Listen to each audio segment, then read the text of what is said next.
Bonjour, le but de cette vidéo est d'essayer de répondre en moins de 4 minutes à la question suivante. Qu'est-ce que le Venus Project, ce centre de recherche basé sur la commune de Vénus en Floride, dont on entend de plus en plus parler et qui diffère radicalement de tout modèle existant, en ce sens où ce concept est à ma connaissance, et tout en s'enrichissant d'idées connues, et pour certaines depuis fort longtemps, le premier à agencer son programme à une échelle planétaire, en considérant la Terre et l'ensemble de ses ressources, nous y compris, dans un holisme fonctionnant en synergie réticulaire.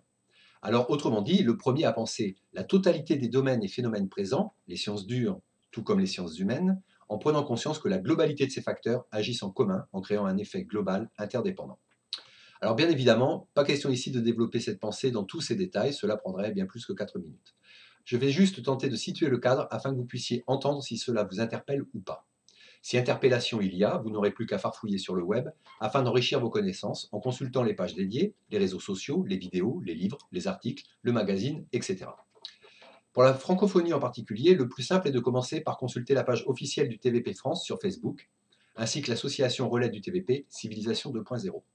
Alors toutes les coordonnées sont sous la vidéo. Alors, comment introduire la compréhension d'un concept novateur, puisque par définition, rien ne peut servir d'exemple complet dans la totalité de ce qui a été réalisé jusqu'à présent. Je vais donc m'appuyer sur une loi physique ainsi que sur une allégorie. La loi physique est simple, dans le même contexte, les mêmes causes produisent invariablement les mêmes effets. Ça, c'est vérifiable en permanence.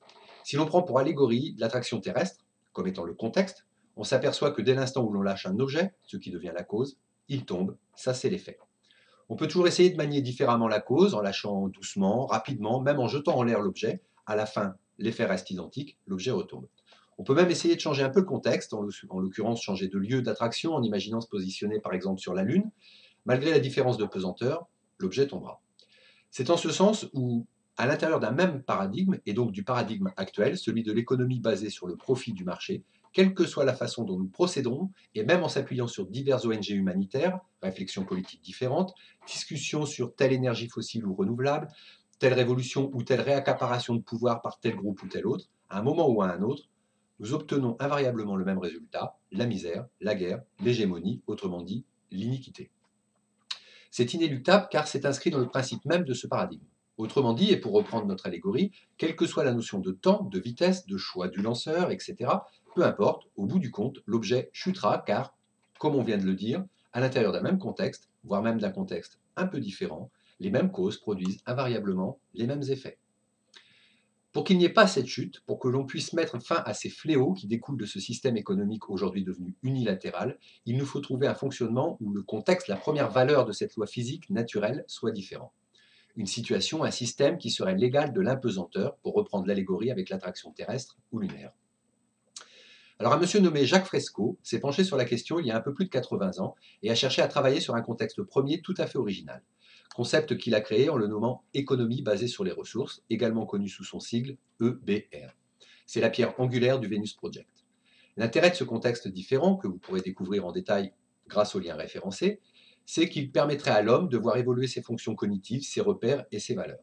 De fait, les causes changeant, les effets seraient forcément différents, diamétralement différents même, puisque nous pourrions enfin parler d'équité et donc d'être civilisés.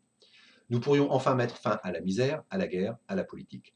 Alors comment tout cela est-il possible, concrètement réalisable et à court terme? Je vous laisse consulter les plus de 80 ans de travaux, recherches, études, observations, essais, effectués et attestés par des centaines de scientifiques, de chercheurs, de professeurs et autres professionnels et érudits.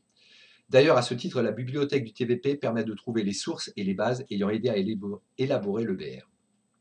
Quant à moi, je vous dis merci pour ces 4 minutes d'écoute et à bientôt peut-être.